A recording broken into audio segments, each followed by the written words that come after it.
रम्यूणवढ्ढमाणं परमपाणं जिणं शुद्धेन गोच्छामि रयणसारं सायारण्यार्धं मीणम्।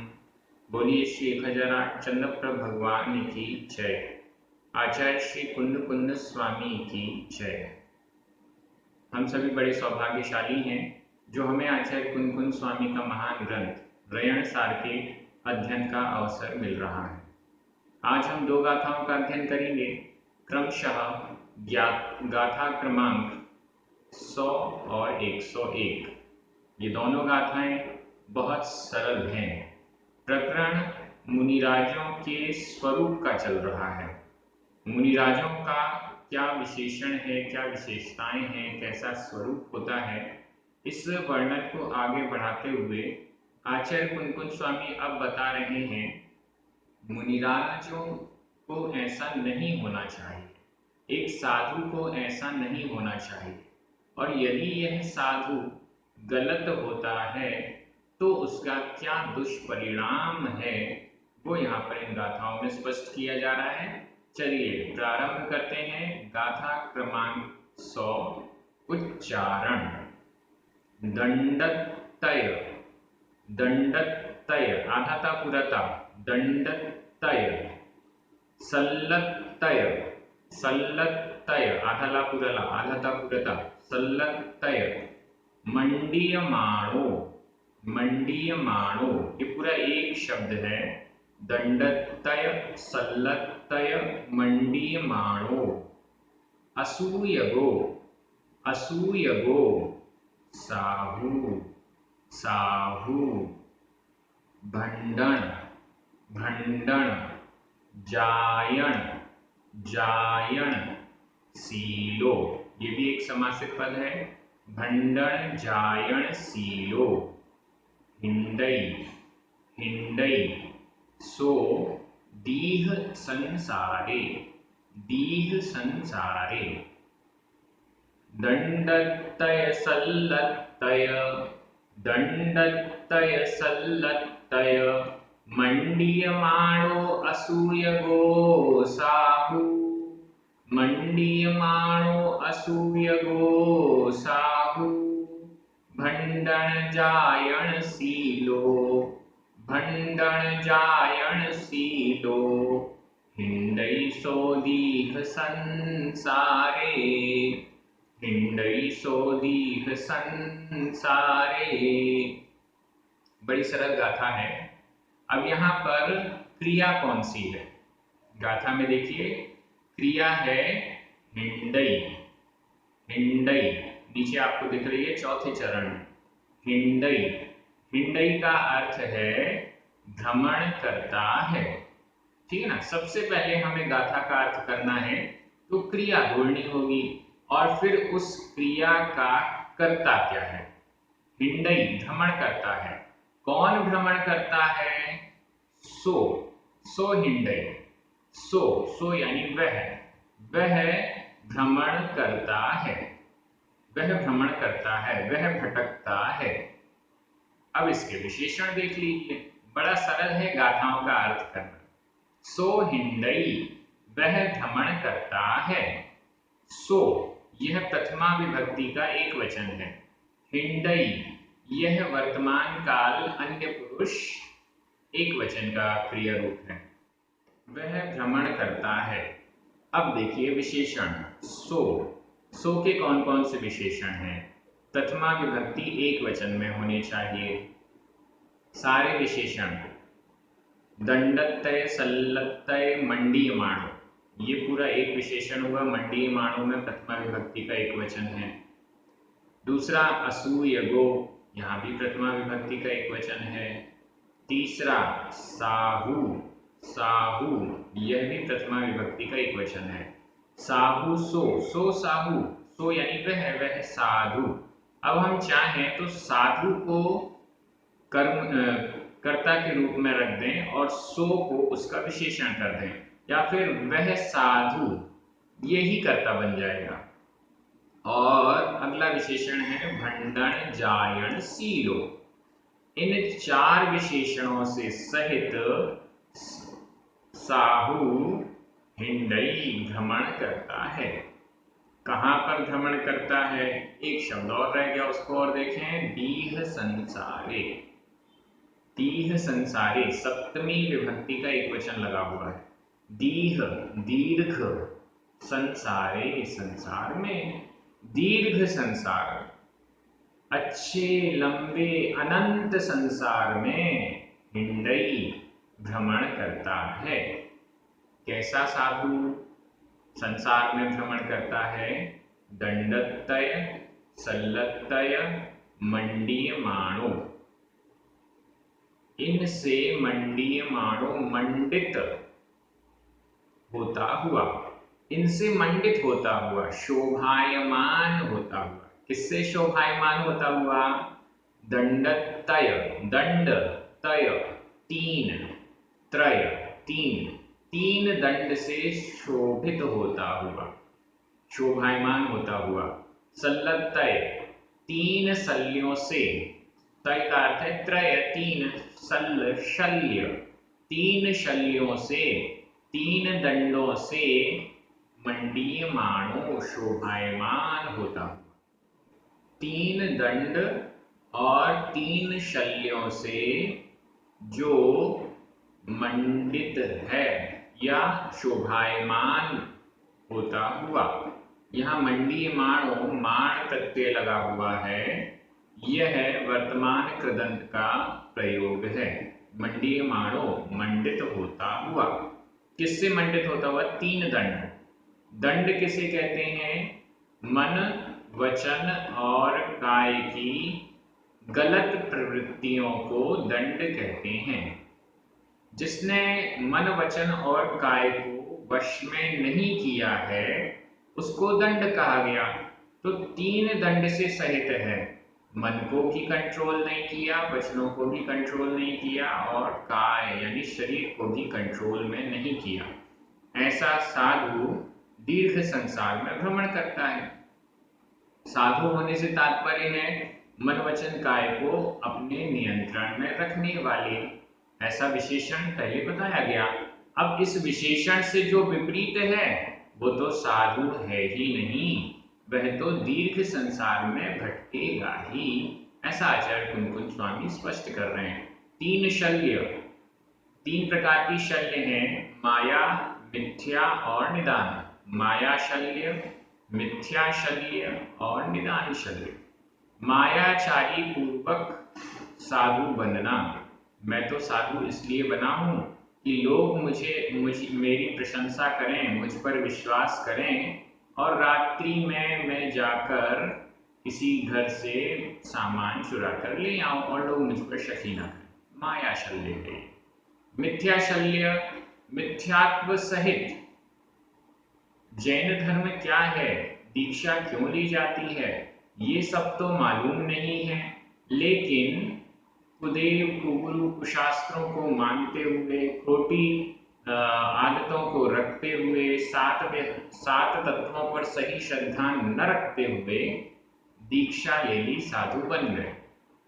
मिथ्या शल्य। और तीसरे नंबर पर निदान शल्य।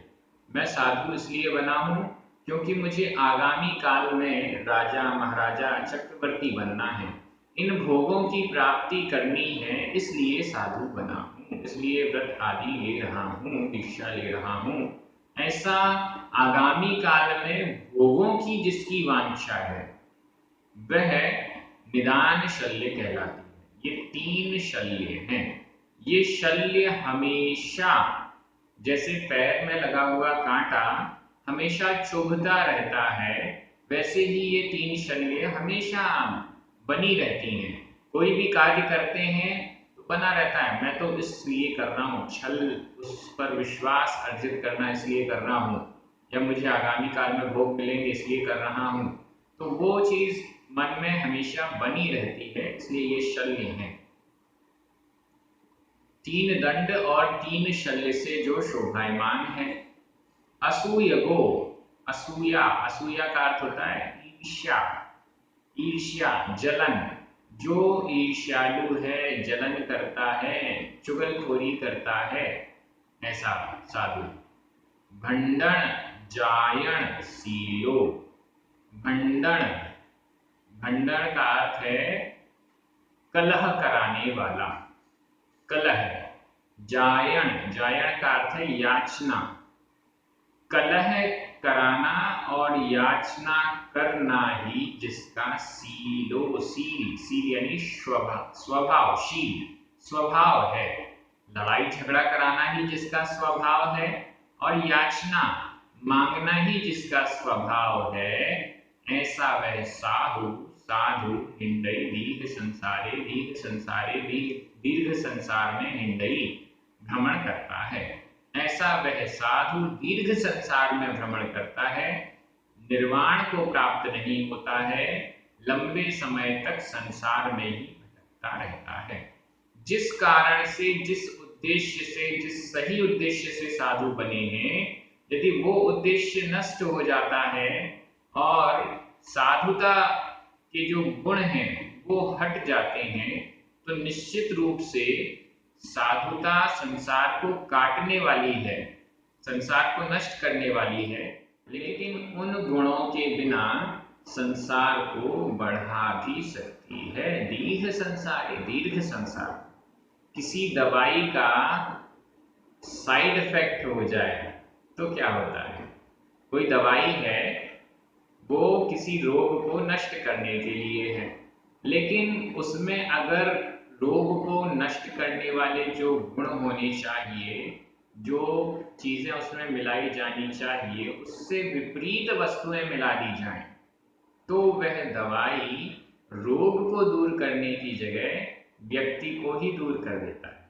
वैसे ही साधुता संसार को नष्ट करने के लिए ग्रहण की जाती है, लेकिन कोई उस उद्देश्य से रहित है, उस प्रक्रिया से रहित है, उन गुणों से रहित है, तो वह बाह्य वेश को धारण करता हुआ भी, बाहरी आचरण को करता हुआ भी उसके फल को प्राप्त नहीं करता, संसार को नष्ट नहीं कर पाता, बल्कि दीर्घ संसार को ही प्राप्त करता है।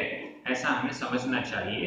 यहाँ आचार्य कुंद कुंज स्वामी किन्हीं साधु की निंदा नहीं कर रहे हैं, ये बात ध्यान रखिएगा। जो मुनि विरोधी होते हैं उनको तो ये मौका मिल जाता है साधुओं के खिलाफ बोलने का, और वो चालू कर देते हैं, फलाने ऐसे कर रहे हैं, वो ऐसा कर रहे हैं, ये गड़बड़ है, वो गड़बड़ है। यहाँ आचार्य कुंद कुंज स्वामी मुनियों की निंदा नहीं कर रहे हैं, बल्कि वो ये बता रहे हैं कि सच्चा स्वर्ण कैसा होता है, सच्चा सोना कैसा होता है, इसकी पहचान कब होगी? जब सोने के जो गुण हैं वो हमें पता चले, और स्वर्ण का प्रतिद्वंदी या स्वर्ण जैसा दिखने वाला पीतल वगैरह, ये धातु कैसी होती है वो समझ, क्या गुण साधुओं में होते हैं और कौन से अवगुण साधुओं में नहीं होने चाहिए, ये दोनों बातें जब हमें पता चलती हैं तब हमें सही स्वरूप समझ में आएगा। इस दृष्टि से आचार्य कुंद कुंज स्वामी ने ये स्पष्ट कर दिया कि ये नहीं होना चाहिए। अब हमारे सामने ये समस्या आ जाती है। वैसे तो जो साधु हमारे सामने हैं वर्तमान में, उनमें ये जो बुराइयां बताई गई हैं प्रायः नहीं होती हैं, लेकिन गलती से अगर कोई बुराई ऐसी हमें नजर आ जाए, माइक्रोस्कोप तो हमें लगाकर देखना नहीं है कि एकदम पास पास जाकर कि कोई बुराई तो नहीं, कोई ऐसा तो नहीं, वैसा तो नहीं, ऐसा नहीं करना है, लेकिन गलती से अगर कोई ऐसी बुराई सामने प्रकट हो भी जाती है तो हमें निश्चित रूप से उनसे दूरी बना लेनी चाहिए। एक आपको आम खरीदना है, आम का सीजन चल रहा है, एक ठेले में आम है बहुत सारे, आप क्या करते हैं? अच्छे अच्छे आम छांट लेते हैं, और खराब आम का क्या होता है? अच्छे अच्छे आम तो आपने छांट लिए, बाकी जो भी लोग आएंगे वो सब अच्छे अच्छे आम छांट लेंगे, लेकिन जो खराब आम है, जिनमें दाग लगा हुआ है या जिनमें कीड़े लग गए हैं, उस आम का क्या होता है? आप कहेंगे वो टेंशन हमारी नहीं है, ऐसा ही कहेंगे ना। तो वैसे ही वो टेंशन हमारी नहीं है। जो अच्छे अच्छे आम हैं, जो सच्चे सच्चे साधु हैं, उनकी तो हम सेवा पूजा भक्ति सब कुछ कर लेंगे, लेकिन जिनमें दाग लगा हुआ है, जिनमें शिथिलाचार है, उनका क्या? तो वही बोलिए, वो टेंशन हमारी नहीं है, वो हमारे गुरु नहीं है, उनसे हमारा कोई लेना देना नहीं है। ऐसे हमें विचार करना चाहिए। आप उस आम को सुधार तो नहीं पाएंगे, ये मुझे विश्वास है, इसलिए सुधारने की चेष्टा करने की अपेक्षा उनसे दूरी बना लेना ज्यादा उचित है। आज का जो प्रश्न है वो भी यही है कि जब सच्चे साधु आपको मिलते हैं तो आपका क्या व्यवहार होता है, और जब सच्चे नहीं मिलते हैं, कच्चे कच्चे बोल देता हूं, सच्चे और कच्चे, जब कच्चे साधु मिलते हैं तो आपका क्या व्यवहार होता है। थोड़ा सा प्रश्न बड़ा हो जाएगा, लेकिन आप शॉर्ट में कमेंट बॉक्स में लिख दीजिएगा, क्योंकि आप सभी के कमेंट्स बहुत अच्छे आ रहे हैं। एक दूसरे के कमेंट्स आप पढ़ते हैं तो आपको भी लगता है कि बहुत अच्छा अध्ययन, बड़ा अच्छा स्वाध्याय, चिंतन मनन चल रहा है। अब हम अगली गाथा में चलते हैं। गाथा क्रमांक 101, उच्चारण। देहादिषु देहादिषु अणुरक्ता अणुरक्ता विषयासक्ता विषयासक्ता कषाय संयुक्ता कषाय संयुक्ता अपसहावे अपसहावे सुत्ता सुत्ता ते साहु, यहाँ में बड़े की मात्रा, साहु सम्परिचत्ता सम्परिचत्ता देहादिषु अणुरक्ता देहादिषु अणुरक्ता विषयासक्ता कषाय संयुक्ता विषयासक्ता कषाय संयुक्ता अपसहावे सुत्ता अपसहावे सुत्ता ते साहु सम्परिचत्ता ते साहु सम्परिचत्ता। यहाँ भी ये बड़ी सरल गाथा है और साधु कैसा नहीं होना चाहिए इसको ही और क्लियर किया जा रहा है। नीचे वाला चौथा चरण, ते साहु, ते यानी वे। पहली वाली गाथा में 100 नंबर में आया था सो साहु, सो यानी वह, प्रथमा एक वचन का रूप था, और ते यहाँ पर प्रथमा बहुवचन का रूप है। ते वे साहु साधु। साहु शब्द बड़े ऊती मात्रा, ये प्रथमा एक वचन में भी बनता है ये शब्द, और प्रथमा के बहुवचन में भी बनता है। दोनों स्थानों पर साहु ये शब्द प्राकृत में बनता है। बेसाधु, बेसाधु, बेसाधु कैसे हैं? सम्परिचत्ता, सम्म सम्यक दर्शन से, परिचत्ता छूटे हुए, परित्यक्त सम्यक दर्शन से छूटे हुए हैं। बेसाधु ऐसे साधु जिनका वर्णन ऊपर वाली पंक्तियों में है। बेसाधु सम्परिचत्ता सम्यक दर्शन से परित्यक्त हैं। कुछ लोग कहते हैं हमसे तो अच्छे हैं, कच्चे हैं, कच्चे हैं, लेकिन हमसे तो अच्छे हैं, तो उनके लिए यहाँ कह रहे हैं सम्परिचत्ता, जो शिथिलाचारी हैं, जो भ्रष्ट हैं, सम्परिचत्ता सम्यक दर्शन से रहित हैं, दीर्घ संसार में भटकने वाले हैं, कुछ भी हो गुरु तो नहीं होंगे, हमारे लिए पूज्य तो नहीं होंगे, हमारी सेवा हमारी भक्ति के पात्र तो नहीं होंगे। बस इतना सा हमें विचार करना है। हमारे साधर्मी हो सकते हैं, साधर्मी भी नहीं होंगे। साधर्मी तो समान धर्म वाला होता है।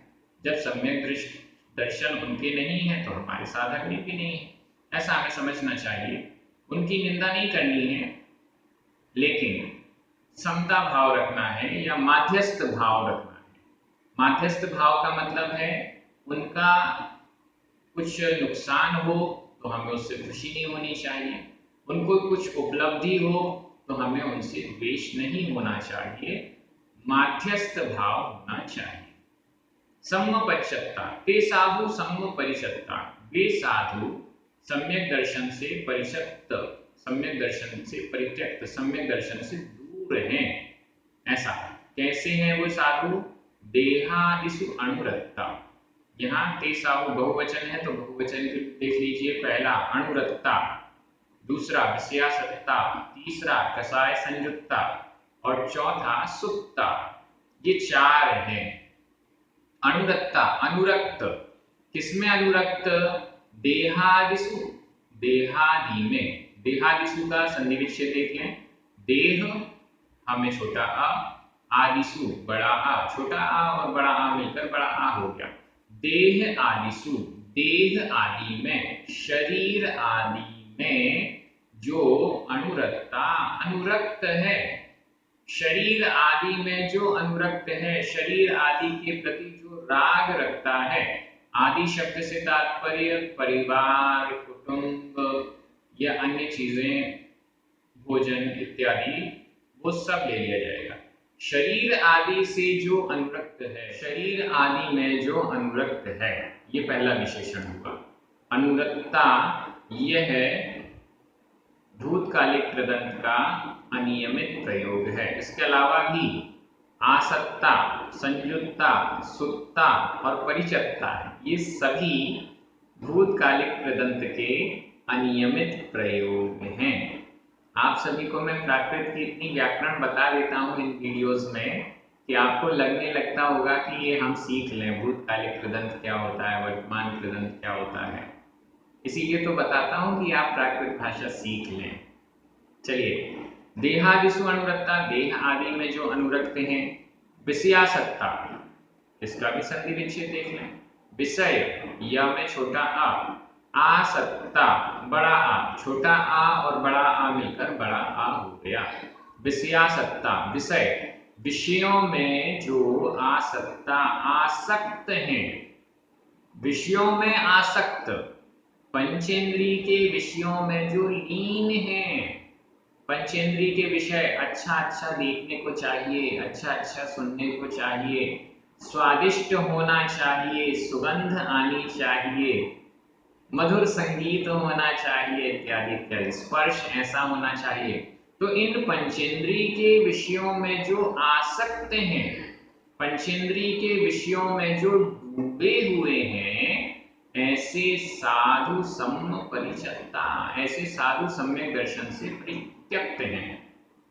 देखिए, एक साधु अगर विषयों में डूबा हुआ है तो वो सम्यक दृष्टि नहीं हो सकता, लेकिन एक श्रावक यदि विषयों में डूबा हुआ है तो वह सम्यक दृष्टि हो सकता है।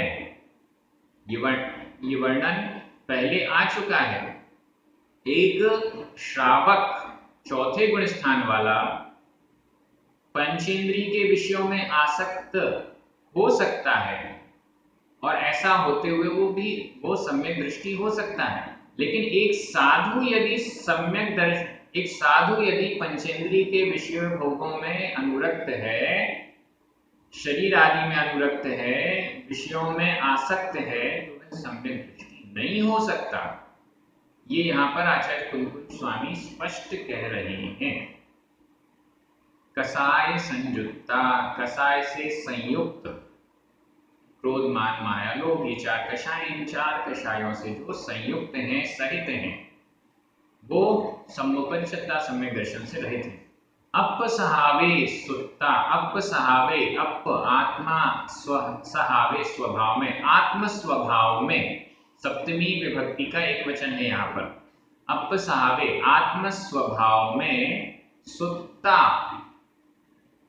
सोए हुए, सुत्ता सोए हुए, आत्म स्वभाव के प्रति तो सोए हुए हैं, आत्म स्वभाव से तो कोई लेना देना ही नहीं है। क्योंकि पहले ही बता दिया, जो देह आदि में अनुरक्त है, शरीर आदि में जो अनुरक्त है, वो अपने आत्म स्वभाव को तो देख ही नहीं सकता। जिसको शरीर प्यारा लग रहा है उसकी दृष्टि आत्मा के प्रति है ही नहीं। आत्मा के प्रति अपसहावे सुप्ता, अपसहावे आत्म स्वभाव के प्रति तो वह सुप्त है, सोया हुआ है। ऐसे ते साहु वे साधु सम्मपरिचत्ता सम्यक दर्शन से परित्यक्त हैं, सम्यक दर्शन से रहित हैं। यहाँ पर देहादिसु यह भी सप्तमी विभक्ति का बहुवचन है। शेष सभी अनुरक्ता, विषयासत्ता, कसाय, संयुक्ता, सुक्ता, ते, साहु, सम्मपरिचत्ता, ये सब प्रथमा विभक्ति के बहुवचन है। मुझे लगता है कि इस गाथा का अर्थ भी क्लियर हो गया है। बड़ी सरल सरल गाथाएं हैं प्राकृत भाषा की, आचार्य कुंज स्वामी की। इतनी सरलता से एक एक शब्द समझा जा सकता है। 100 गाथाएं पूरी हो गई हैं, इतने व्यवस्थित तरीके से पूरी हो गई हैं। प्रतिदिन सिर्फ 2-2 गाथाएं, हफ्ते में सिर्फ 10 गाथाएं, और वो भी बड़े अच्छे से समझते हुए हम आगे बढ़ते जा रहे हैं।